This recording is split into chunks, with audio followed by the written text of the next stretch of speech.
Nature Mantra BP sugar thyroid reversal nature మంత్రతో సాధ్యం. Super ఉన్నారు. ఫస్ట్ అంతా కూడా ఒక 5-6 వీక్స్ ఓ భరణి సార్ ఇంత సెకండ్ మళ్ళీ రీఎంట్రీ ఇచ్చేటప్పుడు ఈసారి పోతే మళ్ళీ ఏమైనా అది క్యారీ ఫార్వర్డ్ చేస్తారా అనుకున్నాం. వెళ్ళిన ఫస్ట్ 2 వీక్స్ ఏం జరిగిందో మీకు తెలుసు. The war between tenants and owners. వీళ్ళు ఏంటంటే వెళ్ళడం వాళ్ళు ఏంటంటే అఫెన్సివ్ మూడ్లో ఉన్నారు, వీళ్ళు డిఫెన్సివ్ మూడ్లో ఉన్నారు టెనెంట్స్. ఎందుకంటే ఫుడ్ అది వాల్ కంట్రోల్లోకి వెళ్ళిపోయింది, లోపలికి రావాలని అడిగి వెళ్ళాలి. ఈ టైంలో ఏంటంటే నాకు నా వాళ్ళు అని వీళ్ళని ప్రొటెక్ట్ చేయడంతో స్టార్ట్ అయింది నా గేమ్. మంజుష గారు, మీరు కూడా బీయింగ్ ఏ గర్ల్, కంఫర్ట్, ఒక వ్యక్తి దగ్గర కంఫర్ట్ ఉందనుకోండి, తెలియకుండా ఒక హెల్దీ ఫ్రెండ్షిప్ స్టార్ట్ అవుతుంది. అవును, అందరితోటి అంత కన్సర్న్గా ఉండలేరు మీరు. ఒక హెల్దీ ఫ్రెండ్షిప్ స్టార్ట్ అవుతుంది, బాగుంటుంది. వేరే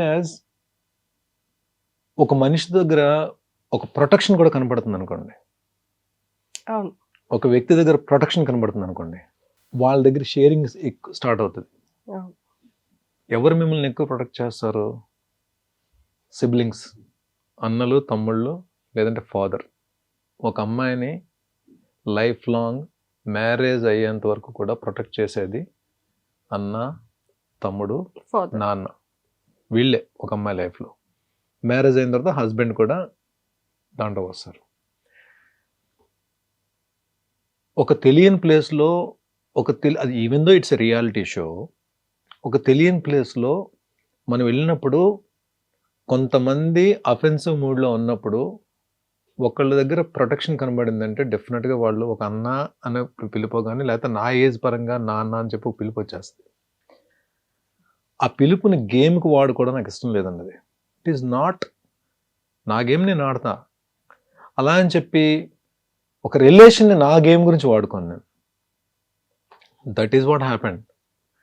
దానికి బాండింగ్స్ అని పేరు పెట్టి ఉండొచ్చు, వేరే ఎలా వెళ్ళిందో నాకు తెలియదు. నేను లోపల ఉన్నాను కాబట్టి ఎలా వెళ్ళిందో కూడా నాకు తెలియదు నాకు. బట్ ప్రొటెక్షన్ అయితే మనకు జరిగింది. నా వాళ్ళు వీళ్ళని ప్రొటెక్ట్ చేయాలి, అది మీకు ఎపిసోడ్స్లో చూస్తే మీకు కనబడుతుంది క్లియర్గా. సో నేను 5th వీక్ వరకు నేను భరణి నీ గేమ్ బాగాలేదు అని అనలేదు ఎక్కడ. హోస్ట్ సార్ కూడా, భరణి బాగా ఆడుతున్నావు కానీ భుజం మీద నీకు బరువు ఎక్కువ పడిపోతుంది చూసుకునేవారు తప్ప గేమ్ బాగా ఆడలేదని చెప్పాను. థర్డ్ వీక్ వరకు కళ్యాణ్ అనే వ్యక్తిది అసలు హౌస్లో ఎక్కడున్నాడో కూడా తెలియదు. కళ్యాణ్ గేమ్ వరకు ప్రియా అండ్ కళ్యాణ్ బాటమ్ 2లో ఉన్నప్పుడు ప్రియా ఎలిమినేట్ అయింది. 3rd వీక్లో బాటమ్ 2లో ఇద్దరు ఉన్నారు, ప్రియా ఎలిమినేట్ అయింది. తను చాలా డిప్రెస్ అయ్యి కూర్చున్నప్పుడు నా దగ్గరకు వచ్చాడు కళ్యాణ్. అలా మీరు బయటకు వచ్చిన తర్వాత ఇంటర్వ్యూ చేస్తారు కదా, ఈ టాపిక్ అడగండి కళ్యాణ్. ఈలోనిసే బర్నీ గారు, మీరు అంటే గేమ్ ఆడే విధానం నేను అడగట్లేదు, ఎలా ఇంత కాన్ఫిడెంట్గా ఉంటారు ఏది చేసినా సరే అని చెప్పి అడిగినప్పుడు నేను తన్ని గేమ్ పక్కన పెట్టేసి నేను మామూలుగా నాకున్న దీంట్లో నాకు తెలిసిన భాషలో తన్ని మోటివేట్ చేశాను. ఫస్ట్ అతను జరిగింది. తర్వాత తన గేమ్ తను స్టార్ట్ చేసుకుని నేను ఒక అరగంట 40 minutes తనకు మంచి విషయాలు చెప్పాను, గేమ్ ఎలా మార్చుకోవాలని చెప్పాను. సో ఎక్కడైతే ఆ ఇంటిమసీ ఉందో దీంతో 5th వీక్ ఏంటంటే బెడ్ టాస్క్ ముందు ఎప్పుడూ హెల్ప్ అడగని కళ్యాణ్ నన్ను వచ్చి హెల్ప్ అడిగాడు. మీరు చూసుకోవచ్చు, ఇది కంప్లీట్ అన్ని వీడియోస్లో ఉంటుంది. నన్ను హెల్ప్ అడిగాడు. ఏంటి హెల్ప్? అప్పటికి డెమాన్ అనేవాడిని బెడ్ టాస్క్ నేను తీస్తే మనకి ఈజీ అయిపోతుంది. ఓకే, ఇది కళ్యాణ్ చెప్పింది ఇదే. సో డెమాన్ అనేవాడిని మనం తీయాలి అని చెప్పంటే మీరు నాకు కొంచెం సపోర్ట్గా నిలబడాలి, మనం ఒక టీం కింద ఆడదాం. సో ఇదే విషయం ఇమాన్యుల్కి కూడా పోస్ట్ చేశాడు. నేను హెల్ప్ ట్రాప్లో పడ్డానని చెప్పి నేను అనుకోను. ఒక అబ్బాయి వచ్చి నాకు హెల్ప్ చేయాలి, హెల్ప్ పరంగానే అడిగాడు అది. సో డెమాన్ని తీస్తే ఈజీ అవుతుంది గేమ్ అనేటప్పటికీ ఆలోచనలో హెల్ప్ చేద్దామని చెప్పి నేను ఒప్పేసుకున్నాను. అది జెన్యూన్ గేమ్ అని అనుకున్నాను నేను. బెడ్ మీదకి ఎక్కిన తర్వాత ఒక్కొక్కరిని తీసేస్తున్నాం. ఫస్ట్ గుచ్చుకుని బాధ అనిపించింది ఏంటంటే, బిగ్ బాస్ హౌస్లోకి వెళ్ళిన తర్వాత it's no question of gender. అమ్మాయి అబ్బాయి అని లేదు, అక్కడ ఎవరెవరినైనా తీసేసుకోవాలి, అక్కడ ఎవరెవరితో తలపడాలి. అదే పెట్టుకుని 1 by 1 లాగేస్తున్నాం. డెమోన్ని లాగుదాం వద్దా డైలమాలు ఉన్నప్పుడు డెమాన్కి ఏంటి, ఓహో ఇమాన్యుయల్ అండ్ కళ్యాణ్ భరణి ఈ ముగ్గురు ఒకటయ్యారా అని దీంట్లో వచ్చినప్పుడు ఏం చేస్తాడు, ఫస్ట్ నన్ను టార్గెట్ చేశాడు, నా మీదకి వచ్చాడు. నేను డెమాన్ టార్గెట్ చేయలేదు, మీరు కావాలంటే వీడియో చూసుకోండి. డెమాన్ నన్ను తోస్తే నేను అడ్డుకుని డెమాన్ తోసే ప్రాసెస్లో కింద పడ్డాను. తర్వాత అది సంచాలక్ డెసిషన్, అది కొంచెం కాంట్రవర్సీ అయింది. అది అయిపోయిన తర్వాత నేను ఉన్నప్పుడు కళ్యాణ్ 1 by 1 అందరినీ కిందకు తోసిన రోజులో నేను అడిగాను కళ్యాణ్ నెక్స్ట్ నేను శ్రీజాని తీసేద్దాం అనుకుంటున్నాను. ఇమాన్యుయల్కి చెప్పాను, కళ్యాణ్ కూడా చెప్పాను. తను ఓకే అన్నాడు. ఓకే అన్నప్పుడు నేను ఏమనుకుంటాను, ముగ్గురం కలిసి తోస్తున్నాం అందరినీ. నేను తోసినప్పుడు వీళ్ళు కూడా జాయిన్ అవుతారు అనుకుంటాను కదా. అక్కడ ఏంటి, ఎండ్ ఆఫ్ ద డే అందరిని తోసుకుంటే మేము ముగ్గురు మిగలాలి. మేము ముగ్గురు మిగిలిన తర్వాత ముగ్గురులో మళ్ళీ ఇద్దరు మిగులుతారు. ఇమాన్యుయల్ నన్ను తోసేస్తాడో, లేదంటే కళ్యాణ్ని నేను కలిసి ఇమాన్యుయల్ తోసేస్తామో, లేదు నేను కళ్యాణ్ కలిసి ఇమాన్యుయల్ తోసేస్తాం. అది ముగ్గురు మిగిలిన తర్వాత గేమ్ అది వేరే దీంట్లోకి వెళ్తుంది. శ్రీజాన్ తోసే దీంట్లో వీళ్ళిద్దరు అసలు మూమెంట్ కూడా లేదు, అయిపోయారు. అక్కడ ఏం ప్రొజెక్ట్ అయింది, నేనే శ్రీజాన్ తోసినట్టు అయిపోయాను. బట్ నా ఇంటెన్షన్ ఏంటంటే శ్రీజాన్ తీసేద్దామని, నేను దానికి ఏమీ చేయలేదు. అది బిగ్ బాస్ హౌస్లో నేను ఎప్పటికీ మర్చిపోలేని ఒక దురదృష్టకరమైన సంఘటన. నా మీద నాకే భరణి ఇలా చేసేవేంట్రా బాబు అని చెప్పి మన హౌస్ నుంచి వచ్చేవారు కూడా నా మైండ్లో అది అలాగే ఉంది. నేను హౌస్ నుంచే నేను తనకు శ్రీజాకు సారీ చెప్పాను. శ్రీజాని పర్సనల్గా కూడా నేను రీఎంట్రీ ఇస్తున్నప్పుడు కూడా సారీ శ్రీజ, నా వల్ల తప్పు జరిగిందని కూడా చెప్పాను. అంటే ఏమవుతుందంటే మనం ఎంత జెన్యున్ గేమ్ ఆడాలన్నా ఒక్కొక్కసారి సిచ్యువేషన్స్ మనల్ని లాగుతాయి.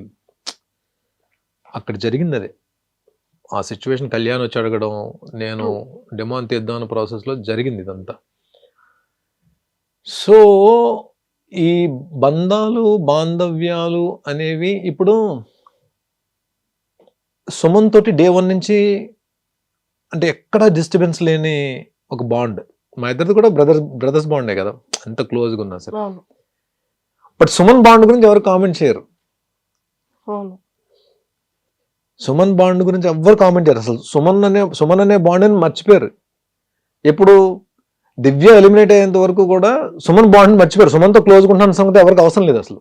ఎందుకంటే తనుజ గురించి ఎక్కడైనా నేను ఇబ్బంది పడి బాధపడినా, దివ్య గురించి నేను ఇబ్బంది పడి బాధపడినా సరే, నేను షేర్ చేసుకునే ఏకైక పర్సన్ సుమనే. సుమనే చాలాసార్లు అని చెప్పి తన పాపం చాలా విషయాల్లో నిలబడేవాడు. దివ్య సెకండ్ రీఎంట్రీ తర్వాత నాకేంటి అంటే, ఇప్పుడు ఒక వ్యక్తి మీరు ఒక ప్లేస్లో ఒక ఇద్దరితోటి ఒక ఎఫెక్షన్ స్టార్ట్ అయిందండి, ఒక అండర్స్టాండింగ్స్ కానీ ఒక ఎఫెక్షన్ స్టార్ట్ అయింది. అదేంటి ఒక హెల్దీ ఒక బ్రదర్హుడ్, అంటే ఒక అన్నగా ఒక అమ్మాయిని, ఫాదర్గా ఒక అమ్మాయిని చూసుకున్నప్పుడు వెళ్ళి ఇద్దరిని అంటే దూరం పెట్టేసి గేమ్ ఆడడం అది ఎంతవరకు కరెక్ట్ నాకైతే అనిపించలే. నేను ట్రై చేశా, ఇద్దరిని దూరం పెడితే అసలు వాళ్ళ రియాక్షన్ ఎలా ఉంటుంది, అంటే గేమ్ పరంగా రియాక్షన్ ఎలా ఉంటుంది, అంటే మామూలు ఇండివిజువల్గా రియాక్షన్ ఎలా ఉంటుంది అని చెప్పి ట్రై చేస్తే ఎక్కడో స్టిల్ దే ఆర్. ఆ ఇన్సిడెంట్స్ కూడా చూడండి, మనం ఒకటి అనుకుంటే బిగ్ బాస్ హౌస్లో ఎందుకు పెట్టారో ఎక్స్పెక్ట్ ద అన్ఎక్స్పెక్టెడ్. వెళ్ళిన సెకండ్ డే ఆ ఫిజికల్ టాస్క్లో ఇద్దరం గట్టి దెబ్బలాడుకున్నాం. స్విమ్మింగ్ పూల్లో పడ్డాను, ఆ రైలింగ్ కొట్టిన రిబ్స్ తేడా అయిపోయి వచ్చి మళ్ళీ తనను లాక్ చేశాను. రిబ్స్ తేడా అయినా సరే వచ్చి లాక్ చేశాను మళ్ళీ. డిమాండ్ అయిపోయింది, హాస్పిటలైజ్ అయ్యాను.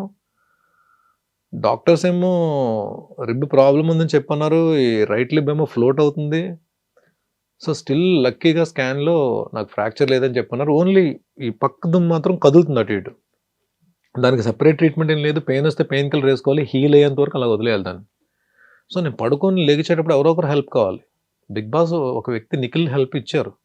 బట్ స్టిల్ నేను అడగకపోయినా పాపం తనే ఎంటర్ అయిపోయి తనే నన్ను చూసుకుంటూ తనే నాకు మెడిసిన్స్ తీసుకుని ఎప్పటికప్పుడు మెడిసిన్స్ ఇస్తూ, నిజంగా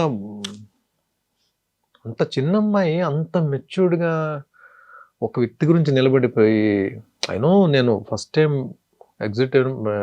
ఎలిమినేట్ బయటకు వచ్చినప్పుడు 3 రోజులు ఏడ్చింది పాపం హౌస్లో తను. వెళ్ళిన తర్వాత ఆ అమ్మాయి అంత కన్సర్న్ చూపించి సొంత మనిషిని ఇంట్లో మనిషిలా ట్రీట్ చేస్తున్నప్పుడు నేను వెళ్ళి ఆ అమ్మాయిని ఎక్కడ దూరం పెట్టేస్తానండి. ఒకటి ఇద్దరు అన్న అని అంత బాగా దగ్గరైనప్పుడు నా గేమ్ ఇబ్బంది అవుతుంది, నా గేమ్ ప్రాబ్లం అవుతుంది, ఏం పాడవుతుందా, లేదా ఆ అమ్మాయి గేమ్ పాడవుతుందా అని ఆలోచించినప్పుడు నా గేమ్ పాడవుతుందని నేను ఎంత ఆలోచిస్తాను, ఆ అమ్మాయి గేమ్ కూడా పాడవుతుంది అంతే ఆలోచించాలి కదా. నేను నిజంగా అమ్మాయి ఎఫెక్షన్, రియల్ ఎఫెక్షన్ అయితే ట్రూ. నేనది ఇండైరెక్ట్ గా తెలియడానికి చాలాసార్లు ట్రై చేస్తాను సార్. నేను చెప్పలేను కదా నేను అమ్మాయిని నా వల్ల మీ ఇద్దరు రిలేషన్ గేమ్ పాడవుతుందమ్మా అని చెప్పి ఎలా చెప్తాను నేను. అది ఇండైరెక్ట్ గా ఎన్నిసార్లు ట్రై చేస్తాను సార్ తనకి. I don't know. అమ్మాయి వచ్చి సో అయితే మీరు నాతో మీరు మాట్లాడరా నాతోటి అని కళ్ళని నీళ్ళు పెట్టేసు, అమ్మాయి కళ్ళని నీళ్ళు పెట్టేసుకుని మీరు నాతో మాట్లాడరా అంటే నేనేం చేయాలి? అవును. సో ఎంత ఇంట్లో చెల్లి అయినా సరే, ఇంట్లో సొంత చెల్లి అయినా సరే, ఎక్కడో దగ్గర మనకి ఆ జర్నీలో మనకి చెల్లి మీద కూడా ఎక్కడో దగ్గర కోపం వస్తుంది కదా. కోపం వస్తుంది కదా. కోపం వస్తుంది కదా. వస్తుంది. తను మాట్లాడే మన సొంత చెల్లి, ఇంట్లో చెల్లి మీద కూడా ఎక్కడో దగ్గర కోపం వస్తుంది కదా. అవును. అలాగ నా కోపం తెప్పించి పాయింట్స్ దొరికింది. అప్పుడు నేను ఎందుకు వదులుతాను నేను? ఎందుకంటే దాని ముందే మనం వీఆర్ బ్రదర్ అండ్ సిస్టర్స్. కానీ గేమ్ వరకు వస్తే మాత్రం నువ్వు దివ్య నిఖిత, నేను భరణి శంకర్, నీ గేమ్ నీదే, నా గేమ్ నాదే. పాయింట్స్ దొరికింది, నామినేట్ చేసి పడేస్తాను. తనకెక్కడ నేను దొరికిందో నన్ను నామినేట్ చేసింది. That's it. గేమ్ని వదులుకోలేదు. గేమ్ని వదులుకునేటట్టయితే మళ్ళీ రీఎంట్రీ ఇచ్చినప్పుడు ఎలిమినేట్ చేశారు శ్రీజాని, నన్ను వచ్చాం లోపలికి వచ్చాము. ఎవరు ఏమనుకున్నా సరే, ఎవరు ఏం గేమ్ ఆడినా సరే ఆడియన్కి నచ్చితేనే ఉంచుతారండి హౌస్లో. ఆడియన్ నచ్చకపోతే బలవంతంగా ఉంచరు కదా. ఇంకొక రోజు ఉంచండి అని బిగ్ బాస్ని రిక్వెస్ట్ చేస్తే ఉంచుతారేంటి? చేయబట్టి ఆగేస్తారు ముందు. సో ఉన్న తర్వాత 14 వారాలు ఉన్నాను, 15 వారాలు ఉందాను ట్రై చేశాను. 14 వారాలు ఉన్నాను అంటే ఎక్కడో దగ్గర ఆడియన్కి కనెక్ట్ అయ్యాను కదా. ఆడియన్ యాక్సెప్ట్ చేశారు కదా, బర్నీ ఉండాలని చెప్పి ఓకే చేశారు కదా. 23 మంది వచ్చి వెళ్ళారు హౌస్లోకి, బిగ్ బాస్ హౌస్లోకి. ఈ సీజన్ 23 మెంబర్స్ వచ్చి వెళ్ళారు. 20 మంది నన్ను బయటకు పంపిద్దాం ట్రై చేశారు. ముగ్గురు నా గురించి నిలబడ్డారు. ఆ ముగ్గురు ఎవరో మీకు తెలుసు. ఆ ముగ్గురులో ఇద్దరే జెన్యూన్గా నిలబడ్డారు. ముగ్గురులో ఇద్దరు జెన్యూన్గా నిలబడ్డారు.